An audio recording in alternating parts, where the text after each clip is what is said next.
Bienvenue sur ordimer.com. Nous allons maintenant nous intéresser au panneau des paramètres. Donc j'ouvre ce panneau en cliquant sur paramètres qui se trouve sur la gauche du menu démarrer.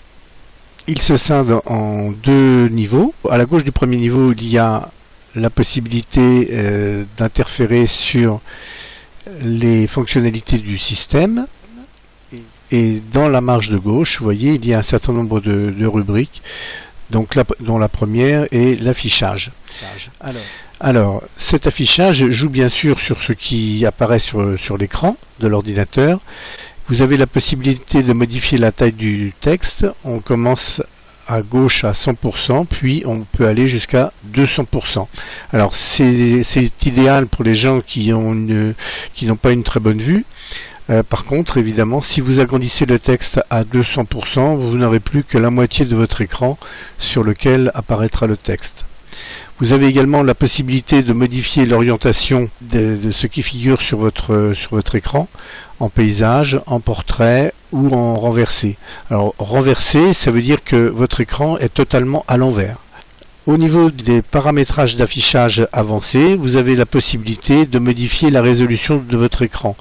Windows vous met par défaut sur celle qui correspond le mieux. Vous avez aussi la possibilité de revoir l'étalonnage des couleurs ou de redimensionner certaines des apparences de votre écran.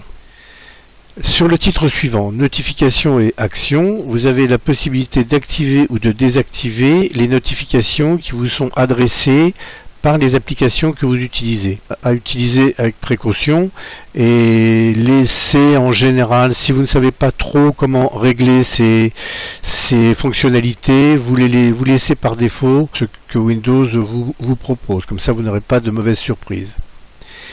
Applications et fonctionnalités, le troisième titre de la rubrique vous propose d'examiner toutes les applications qui sont installées sur votre ordinateur. Vous pouvez donc utiliser la fonction recherche qui se trouve ici pour en trouver une qui n'apparaîtrait pas à première vue, ou alors si comme moi vous avez beaucoup d'applications installées, il est beaucoup plus simple, si vous en cherchez une, de taper son nom dans la fenêtre de recherche.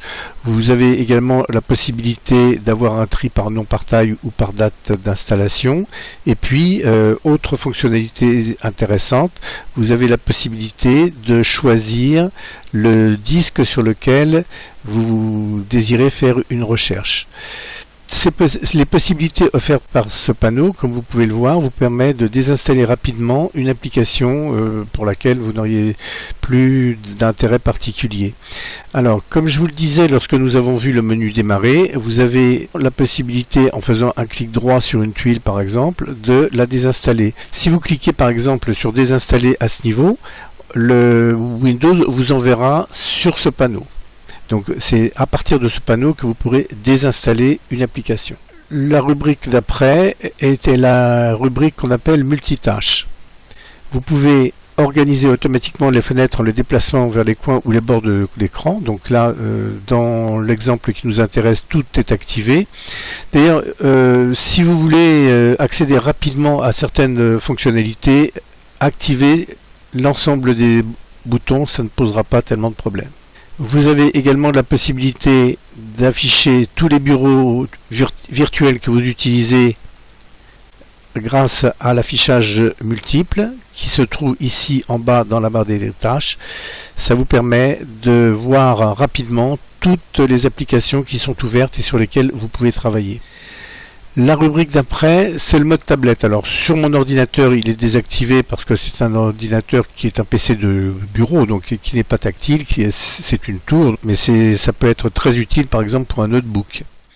La rubrique suivante, c'est la possibilité d'utiliser une mise en veille personnalisée. Alors personnellement, la mise en veille ne me sert à rien sur un PC de bureau. La veille ne me paraît pas très utile. Si vous ne l'utilisez pas pendant quelques dizaines de minutes, le mieux c'est d'éteindre l'écran. Elle peut être utile bien sûr pour un PC portable pour lequel la batterie peut bien évidemment se décharger et me faire perdre un certain nombre de choses sur lesquelles je travaille. Donc là, j'ai intérêt à définir une veille plus courte.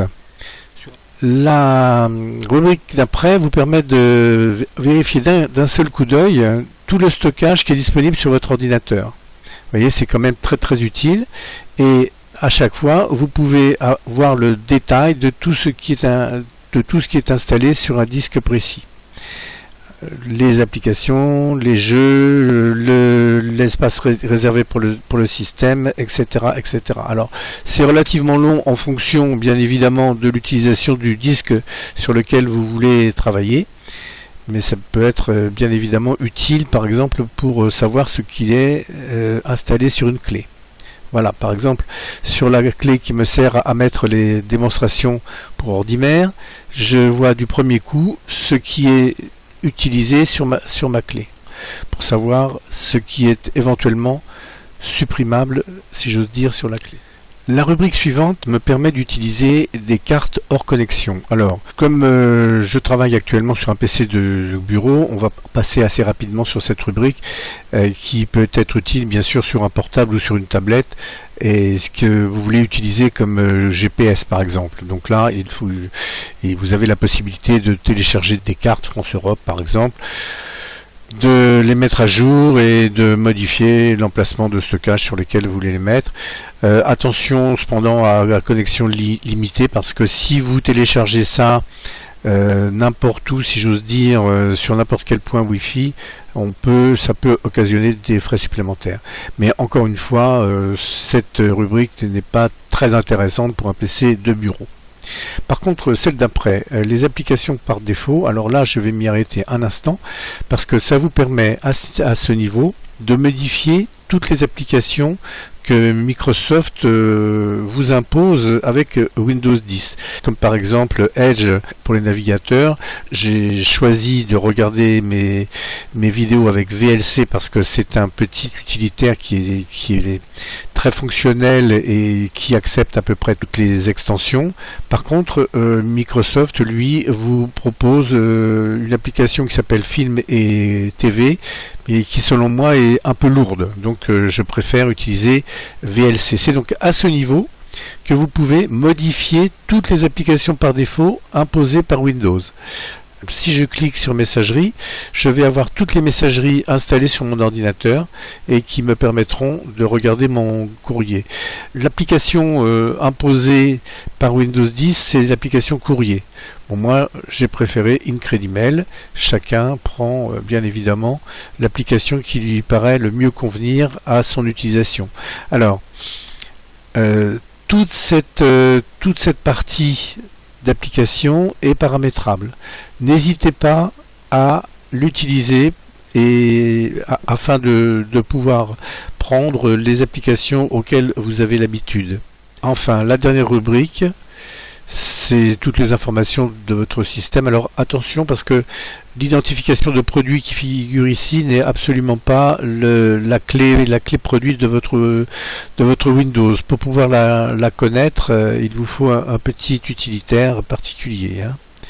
Donc ça, vous pouvez, si vous êtes intéressé, vous pouvez cliquer sur chacune de ces rubriques, hein, qui vous renvoie à un certain nombre d'informations, et notamment voyez des informations qui figuraient autrefois dans le panneau de configuration, comme par exemple le gestionnaire de périphériques, qui lui n'a pas changé par rapport à ce que nous avions sous Windows 7.